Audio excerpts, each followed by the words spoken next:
Hi, Coffee Beans! How's it brewing? I hope you guys have been really enjoying the last couple of weeks of Spoopy crafts. I know I've been having a blast, kind of racking my brain to try and think of Spoopy crafts to do every week. So if you haven't already checked out the other Spoopy videos for this month, I'll put a link in the description box below and in the iCard up here, so you can always go and check them out. Today's Spoopy craft features a felting craft that I'm really excited to share with you guys. We'll be making a DIY earbud holder, coin purse or cell phone holder, and a smaller handbag. The materials we're going to be using are things you can purchase at the dollar store, or you could even upcycle your old clothes. We're going to be using felt. I absolutely love working with felt. It's something that is really easy to work with for me. You can use a needle and thread, hot glue, or my BFF Fabri-Tac, which is what I'll be using today. As you may or may not know, I work in the library field with children. I do a lot of kids programming like story times. And one of my most popular things that I do for story time are my felts, like this Bulbasaur. He is completely made out of different layers of felt, so he sort of has a 3D effect to him. So I'm going to show you guys how to make all three projects today out of felt, so it looks just like this Bulbasaur. We're going to be making an earbud holder out of this little Spoopy Ghost. You may remember him from my ghost slime video I did with my husband. Ooh. We're going to be making a cell phone holder or a coin purse out of a Candy Corgi. Look at how cute! He inspired my nails. And our last project will be a little purse or bag, or it could be your candy bag on Halloween, out of the Cheshire Cat. I'm so excited! What's really cool about this one is it's going to have a zipper mouth, which was my husband's idea. He is so creative. If you like the picture patterns I use, I'll put a link to a file below. That way you can download them and make your own. I've separated this video by degree of difficulty, so the easiest will be this little ghost. The Candy Corgi is just a little bit more in-depth and is second, and the Cheshire Cat has the most detail, so it's last. We will use these images as templates, stencils, or patterns, whatever you want to call them. We're going to get started with the most simple one, this Spoopy Ghost. To start, cut the ghost out along the black line. Make sure you cut on the outside of the black line because we want that to act as a border. You can see my Bulbasaur here has a black border, and that's what we're going for with this ghost. It doesn't have to be absolutely perfect. Now we need two pieces of felt in the same colors, so I have black and white. And what we're going to do is lay our Spoopy Ghost right on top, and then we're going to cut around the edge. I would trace him in Sharpie, but it won't show up on the black felt. So the easiest way I found is to just tape it down onto the felt with little rolls of tape.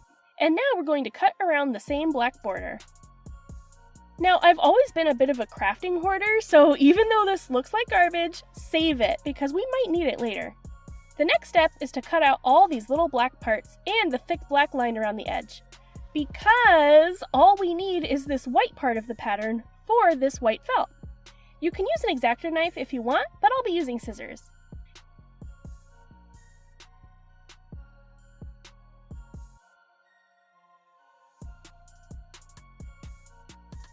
It's okay to cut through your ghost like this, because we can always tape it back together.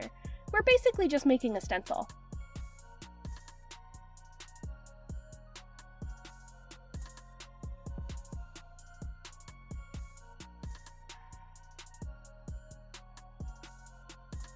Here, I'm just taping those little cuts I made before. Now, take your white felt and your ghost and flip him upside down. The reason why is because we're going to trace him onto this felt, but we don't want the ink to show. So think of this as the wrong side.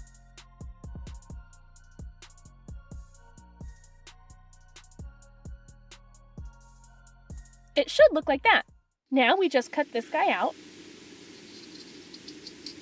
I love the sound of scissors cutting fabric. It's definitely my favorite type of ASMR. Like how some people like the sound of baking, I love the sound of cutting fabric.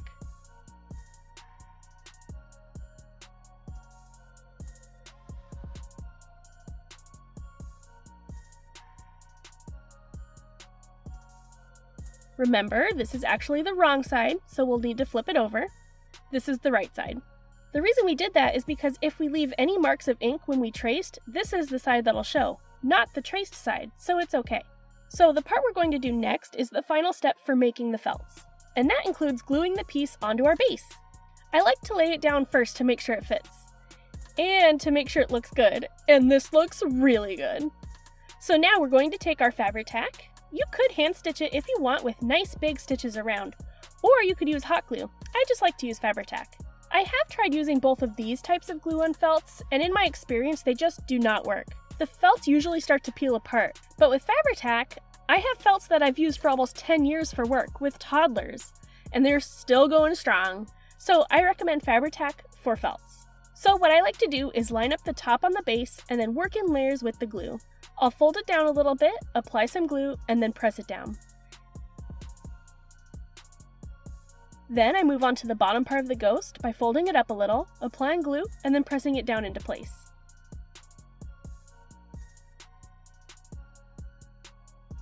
So we should be left with a ghost that looks like this. Once it's dry, you can go around and see what edges didn't get enough glue, but I think this one's pretty good. And if you want, you can make two that are mirror images, and they fit together like this. So you have two spoopy ghosts. Now, I desperately need an earbud holder, so I'm going to apply some glue to the bottom 2/3 of this ghost. You could do some really nice stitches around the side with some Velcro at the top to secure it, but this is just for my earbuds, so I don't mind if it's super secure. Make sure you leave the top open though when you glue or stitch. It needs to have an opening.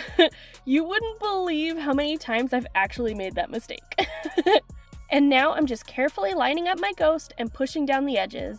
And what I'm doing is actually pressing from the middle and out towards the edge, rather than from the outside in. If any glue leaks out, I'd rather it leak out the edge than toward the middle, which would then close it up.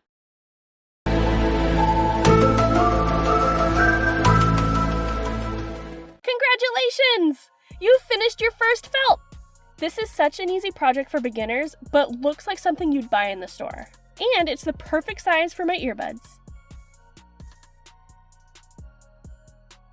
Oh, and bonus life hack, I tied a loose knot on the end of my left earbud so I can tell by touch which side is left and which side is right.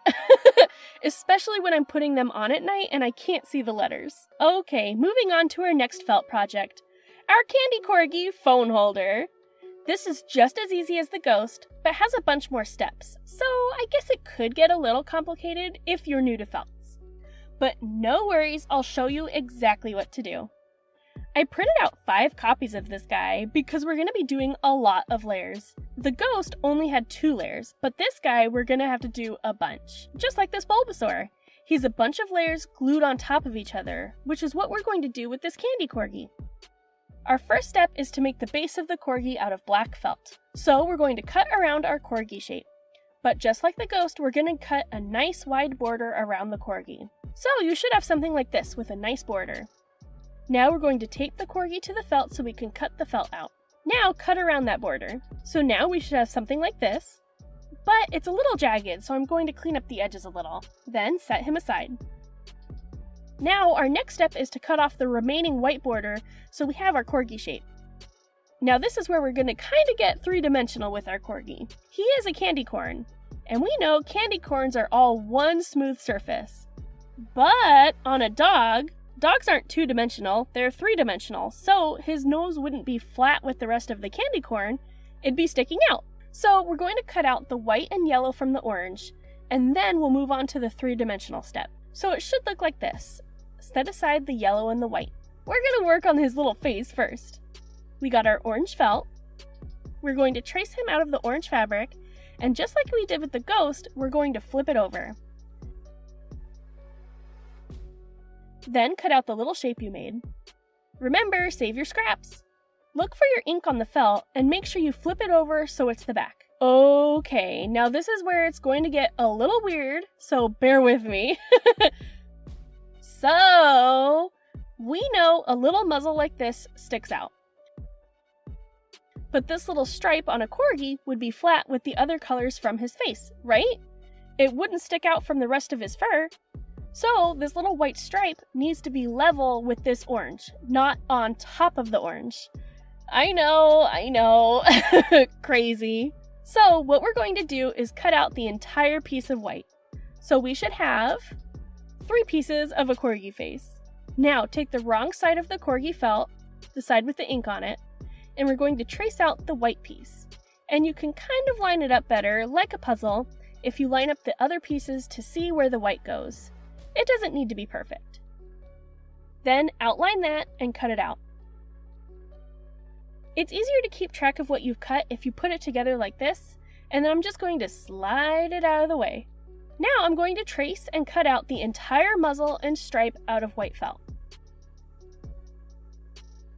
Here's this piece, and now I'm going to bring back those other pieces from before, and look! Pew! It fits perfectly! Oh shoot! This is starting to look like a corgi! Now we need to make this muzzle piece to fit right here. So go ahead and cut the stripe off, then trace and cut the muzzle out of the white felt. It's important to remember that this is the back of the corgi, so we need to flip the whole thing over.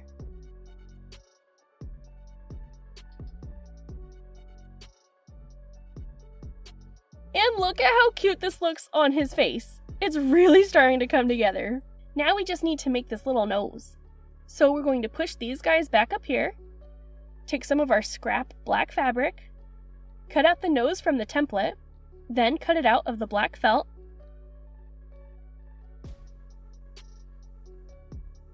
Look at how stinking cute! Oh my gosh!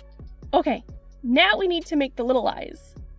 Now, follow my logic again. What I would do is cut out the black and put it right on top. But to me, it would look bug-eyed. So what I want to do is cut a hole in the orange, cut out a piece of black felt, and then put that in the hole. The eye shines are going to be puffy paint. So now we're just going to cut a hole out of the orange and a black circle. Cut the eyes out of the corgi face. Remember, this is the front of the felt, so we need to flip them over to the back. And rotate. Now let's trace those eyes onto our corgi. You can line up the template on top of the felt and then trace the hole and then cut them out. So we have our 2 eyeless corgi faces. Now cut the eyes out of the black. We have our 2 eyes. Let's bring our face back down. And you can see they fit perfectly inside the little holes we made. How cute! Eee! Dee, dee, dee. Okay, we're not done yet. Remember these 2 pieces? We need to cut out a white one and a yellow one. So line up the pattern with its matching felt pieces, trace it, and cut it out. Remember to do the wrong side. Do I sound like a broken record yet? Wrong side this, right side that. Sorry. Okay, we're ready to assemble. Take your black corgi base, set the pieces to the side. Oh look, he looks like he's looking at me.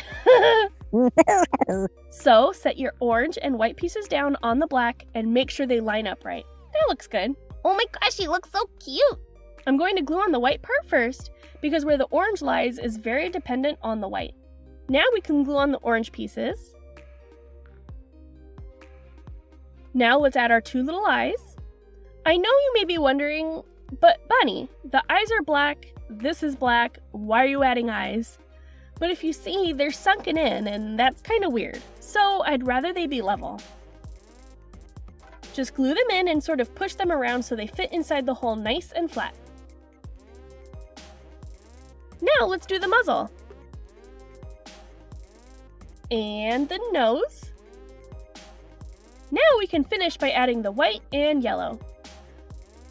Guys, stop. Oh my gosh. It's so cute. It's so cute. You could leave it like this, but I'm going to add some details with puffy paint.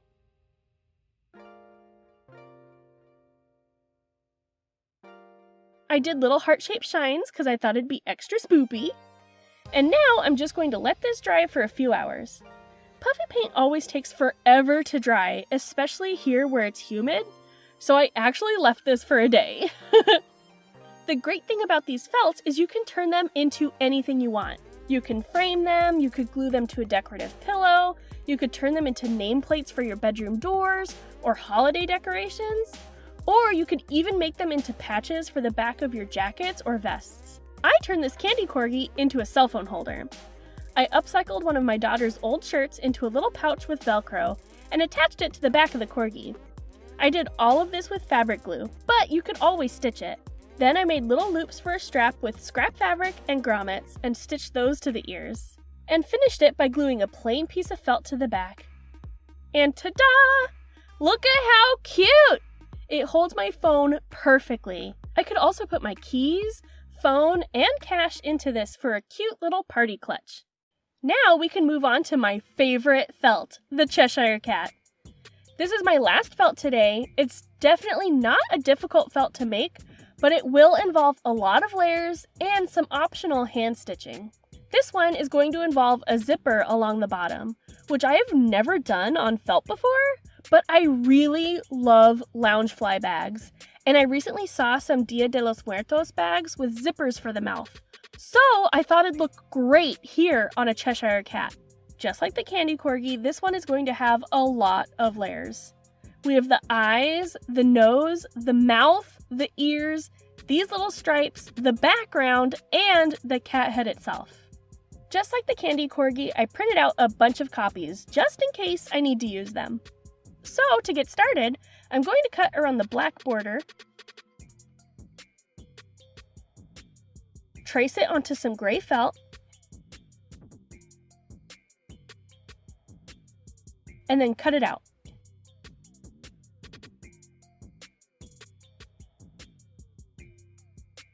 Now I'm going to cut the black border off.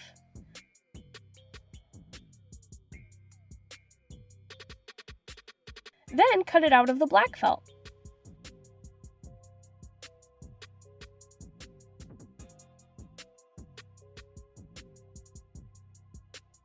Now before I move on, I'm going to cut out the mouth to about here to leave some room for the zipper. So there we go, it fits perfectly in that little space. The gray felt is the felt that needs to have the zipper, and the black fabric will sit right on top. So I'm going to mark on the wrong side of the gray felt where the zipper will start and stop. And then create a long rectangular shaped slice from point to point.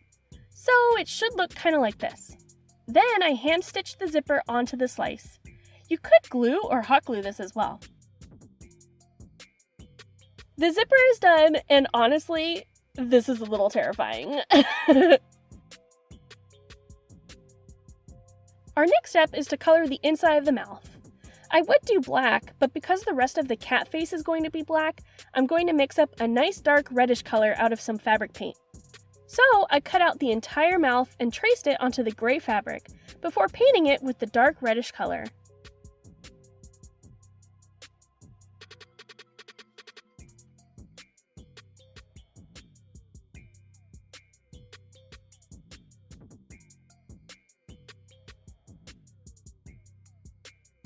And I set it aside and let it dry while I worked on my other pieces.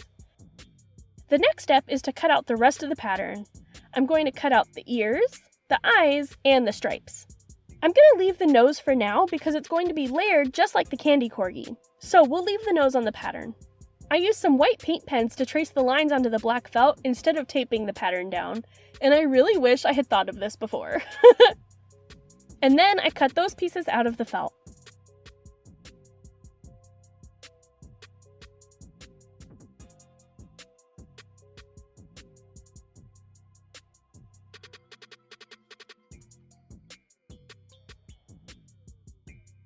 So I'm going to move this out of the way, and then cut out this little nose. Trace it onto some pink felt, and then cut that out. We can go ahead and glue the nose on now. What I like to do is lay the stencil down on top of the black felt, lining up the edges, and then glue the nose right into the hole where the nose was on the pattern. Then glue around the edges to secure it more. Next step is to cut out the ears and the stripes because those are all gray. Now my thought process on the gray is kind of like the Candy Corgi. The stripes are going to be gray, and on a cat, or anything striped, the stripes are level with the rest of the fur. They're not at a different height.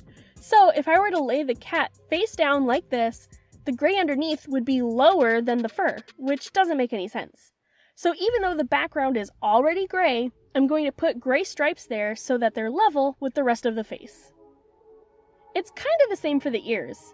Originally, I was going to leave these since the ears are kind of curved anyway, but then I thought it kind of looked like the ears had holes, so I'm going to put some gray there too. I traced the pattern and cut them all out, keeping track of which ear is which and which stripe is which. And see, they fit perfectly! Now to work on the eyes. I cut out the pupils on each eye too. I traced the entire eye onto the light green and then traced the pupil in the dark green and cut those out. Now the pupil will fit right inside the light green. Yes, this looks so good! Now we need to make the teeth for our Cheshire Cat. When you think about a mouth, the teeth aren't level with the lips. Your lips go over your teeth. So we're going to cut all these top teeth out and cut a little extra white on top to glue underneath the mouth of the cat. So cut out all of the top teeth.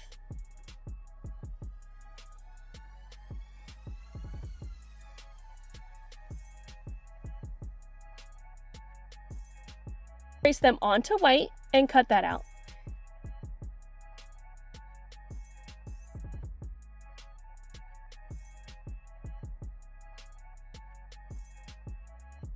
Then I did the same for the bottom teeth.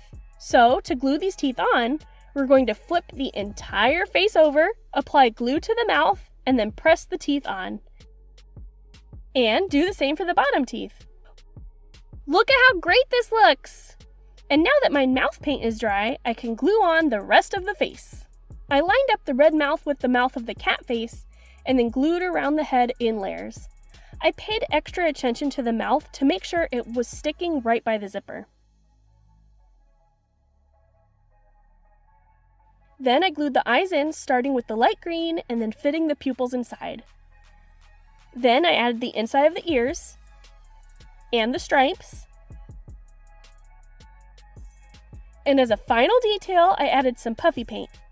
I defined the line at the top of the stripes, defined the nose a little, and added some shines to the eyes. This looks so good. Oh my gosh. Yes! Now you could totally attach this as it is to a backpack as a super cool patch, or to an inexpensive canvas tote bag. But I decided to make my own bag out of old jeans and black cotton fabric, with some grommets at the top for a chain strap. And surprise! I made a cheeky little ribbon tongue that rolls up inside of the zipper mouth. We're all mad here. Perfect Alice in Wonderland quote. And so true for my household. And we're all done! This bag is the perfect size for a day out to the mall or to go shopping. It holds my wallet, my keys, my phone, and some candy. I seriously love how this bag turned out. It's immediately recognizable as the Cheshire Cat. I love all of the felts I made today, and I hope this helps you all to make your very own patches, decals, or decorations. If you have any questions with the process, feel free to reach out to me in the comments below or on Instagram. Let me know in the comments which is your favorite. Would you guys like to see more felt decorations out of some of your favorite characters? Baby Yoda maybe? Or more Pokemon? Have you ever made anything with felt before? I'd love to see. You can tag me on Instagram at BunnieDIY so I can see anything you've made. Plus, I'd really love to feature you on my Instagram stories. You are all so talented, I love seeing what you've made. And we're almost done with our month of spoopy crafts. Next week is our last video in the series, and it'll be featuring Sophie and Toffee's Creepy Cute box. I'm so excited to share with all of you the super cute things I made with that box. If you like this video, please give it a thumbs up. Those likes really help my channel out. Make sure you subscribe so you don't miss any future videos. I post every Monday at 9 a.m. Pacific Standard Time. Thanks for watching, everyone. Love you a latte.